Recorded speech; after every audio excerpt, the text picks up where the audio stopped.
دوسری بات، پہلی چیز حال ہے، دوسری چیز جو فرمایا گیا بال کو پردے میں رکھا کرو، بال کو پردے میں رکھا کرو۔ تفصیلات سے انشاءاللہ میں آئندہ بھی آپ حضرات کے سامنے پردے کے سلسلے میں تفصیل سے روشنی ڈالوں گا، اب میں صرف گنوا دیتا ہوں، بال کو پردے میں رکھا کرو۔ تیسری چیز کیا ہے؟ فرمایا کھال کو پردے میں رکھا کرو۔ کھال فرمایا، کھال کسے کہتے ہیں؟ علماء کہتے ہیں اپنی چمڑی کو پردے میں رکھا کرو۔ چمڑی کسے کہتے ہیں؟ ارے بھائی ہمارے بدن کا رنگ کیا ہے؟ وہ رنگ کسی کو نظر نہیں آنا چاہیے، نہ ہاتھ کے ذریعے سے نظر آئے، نہ پیر کے ذریعے سے نظر آئے، نہ آنکھ کے گوشوں سے نظر آئے، کسی بھی طرح سے ہمارے رنگ نظر نہ آئے۔ اسی لیے فرمایا نہ رنگ نظر آئے، نہ چال کا ڈھنگ نظر آئے، نہ رنگ نظر آئے، نہ چال کا ڈھنگ نظر آئے۔ اسی لیے فرمایا چال کا پردہ۔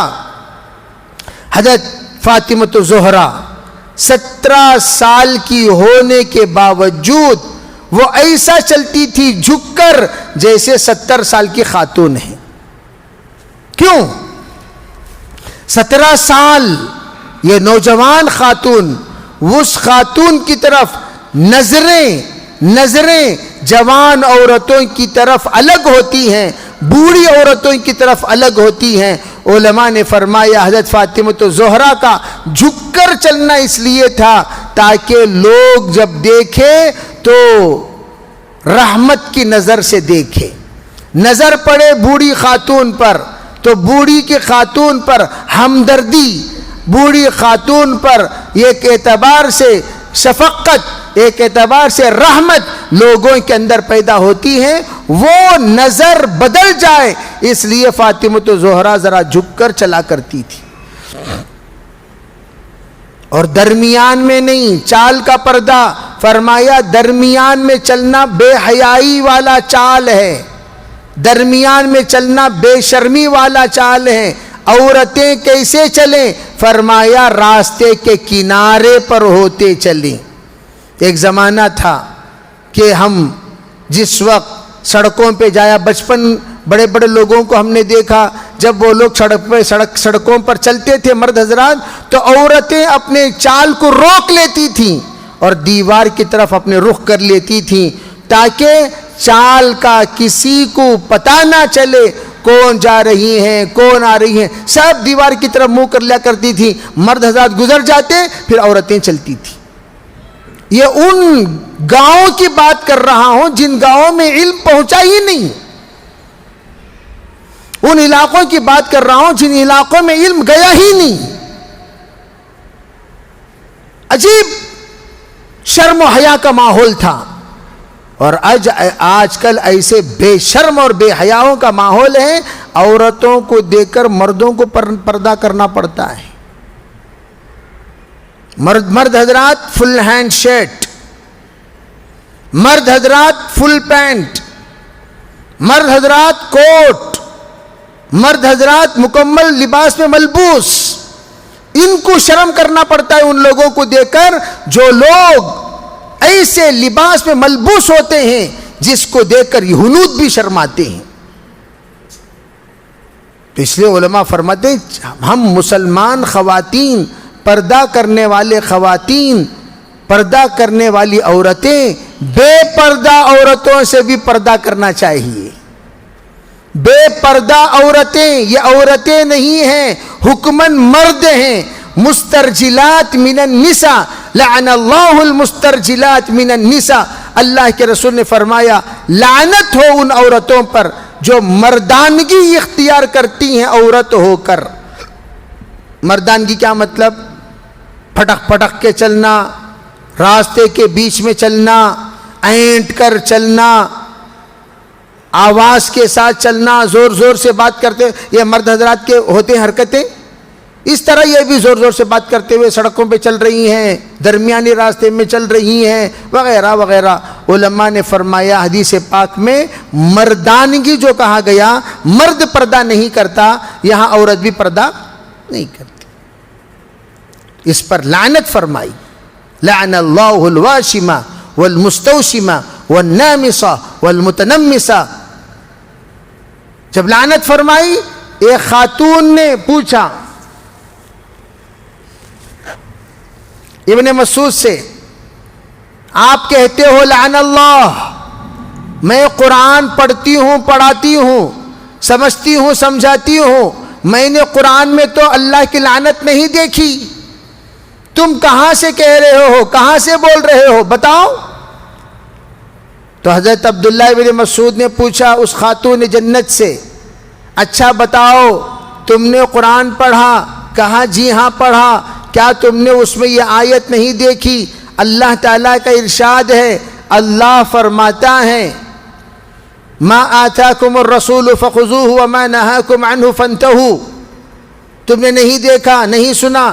کہا ہاں دیکھی ہوں۔ فرمایا اللہ کے رسول کا ارشاد ہے لعن اللہ الواشمہ والمستوشمہ والنامصہ والمتنمصہ، اللہ کے رسول نے لعنت فرمائی۔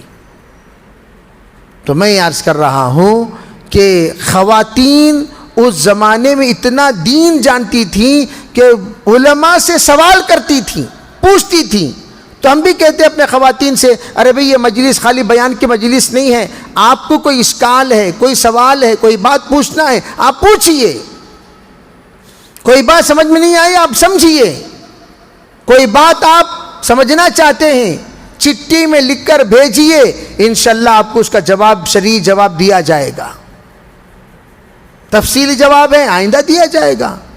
تو اس لیے ایک تو یہ ہے کہ حال کا پردہ، بال کا پردہ، چال کا پردہ، کھال کا پردہ۔ کھال کے معنی میں کہتا ہوں ایسا برقع بھی مت پہنو جس میں آنکھیں دکھائی دیں، آنکھوں کے اطراف کھال نظر آئے، ناک کی تھوڑا سا حصہ نظر آئے۔ اس زمانے میں حضرت مدینہ منورہ میں صحابہ کرام کا جو برقع ہوتا تھا، صحابیات کا، وہ برقع مکمل طور پر تھیلے کی طرح اوپر سے نیچے تک ایک گول دائرہ والا برقع ہوتا تھا۔ ٹوپی کی طرح ٹوپی پہن لیا کرتی تھی، گول برقع، اس میں بیچ میں ایک سوراخ ہوتا تھا، جو اس وقت افغانی لوگ برقع پہنتے ہیں۔ اس افغانی برقع اصل مسنون برقع ہے، پاکستان میں بھی وہ برقعے پائے جاتے ہیں۔ دیوبند میں پرانی عورتیں، پرانی خواتین آج بھی وہ برقع پہنتی ہیں، جو برقع افغانی والا برقع، مدینے والا برقع تھا، اس میں بیچ میں ایک جال ہوا کرتا تھا، اسی جال کو آہستہ دیکھتے ہوئے راستہ لیتے ہوئے چلتی تھی۔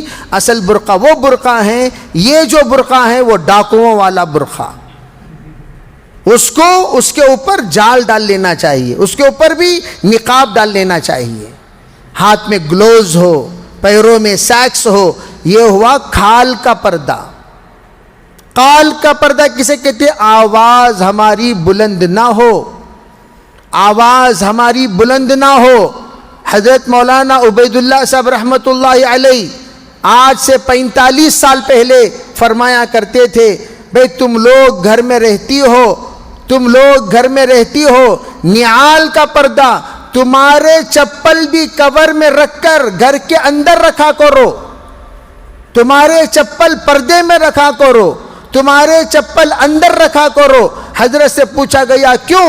فرمایا جس کے دل کے اندر فتنہ ہوتا ہے، شرارت ہوتی ہے، خباثت ہوتی ہے اور کمینہ ہوتا ہے، وہ چپل کو دیکھ کر بھی اندازہ لگاتا ہے اندر رہنے والے خواتین کیا کیا عمر کی ہیں، چپل دیکھ کر پتہ چل جاتا ہے۔ ایک چھوٹی سی بچی ہے، ایک 50 سالہ بوڑھیا ہے، ادھیڑ عمر کی عورت ہے، 70 سالہ بوڑھیا ہے، 40 سالی خاتون ہے، بچی سے وہ دیکھتے، چپل کا ذوق الگ الگ ہوتا ہے، چپل دیکھ کر اندازہ لگا لیتے ہیں۔ حضرت نے فرمایا جب تم باہر جاؤ، چپل رہے مستورات کے اندر مرد ہو یا نہ ہو، 2-3 چپل مردوں کے باہر رکھا کرو، تاکہ فتنوں کے فتنے سے تم محفوظ رہو۔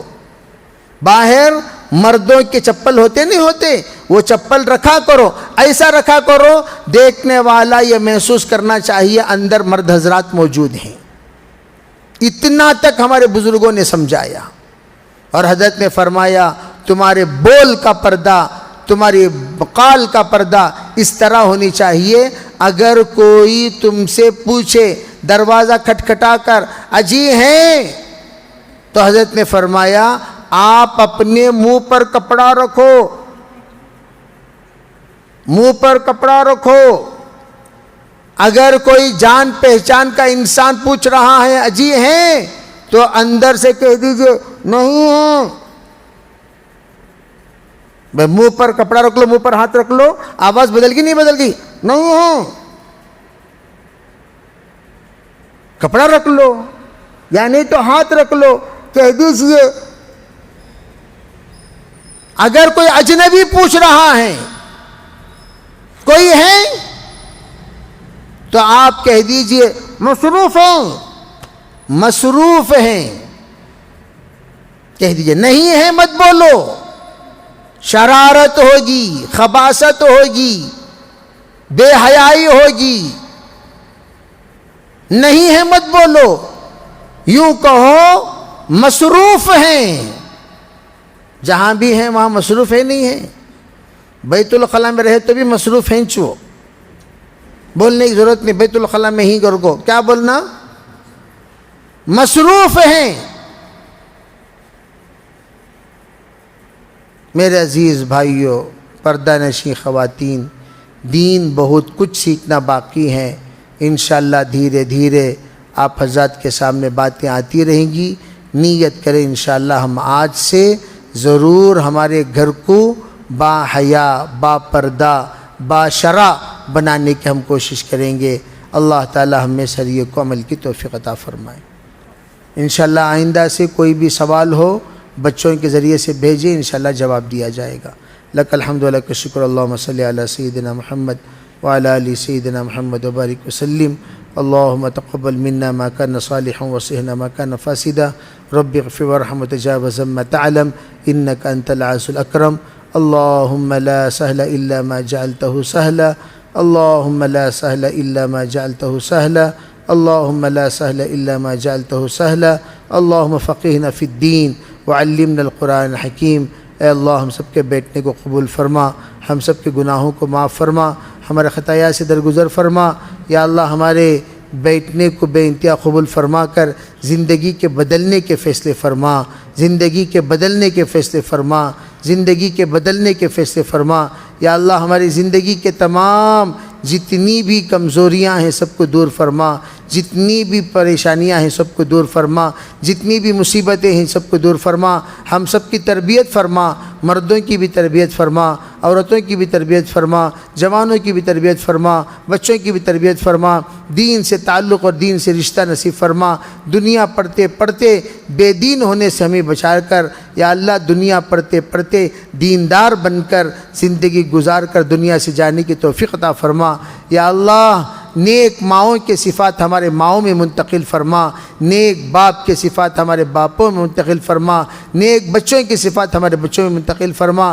یا اللہ تیرے حبیب نے امت کے حق میں جو بھی خیر کے لیے ان کی دعائیں مانگی ہیں، یا اللہ ہمیں ساری امت کو نصیب فرما۔ جن شرور سے پناہ مانگی ہمیں اور ساری امت کو پناہ نصیب فرما۔ یا اللہ جو باتیں کہی گئیں ان باتوں کو سمجھنے، ان باتوں کو پھیلانے، ان باتوں پر عمل کرنے کی توفیق عطا فرما۔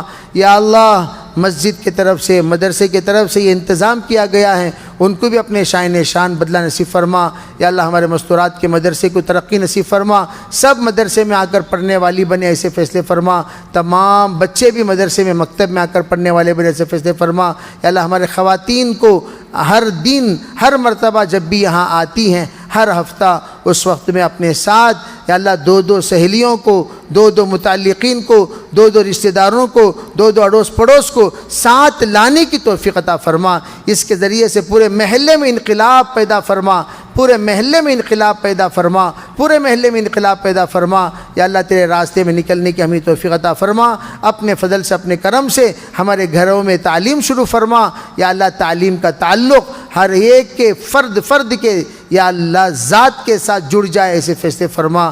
جو کچھ مانگا گیا وہ بھی نصیب فرما، جو مانگنے سے رہ گیا وہ بھی نصیب فرما۔ اپنے فضل سے اپنے کرم سے ہماری دعاؤں کو قبول فرما۔ ربنا تقبل منا ما كان صالحا واصلح لنا ما كان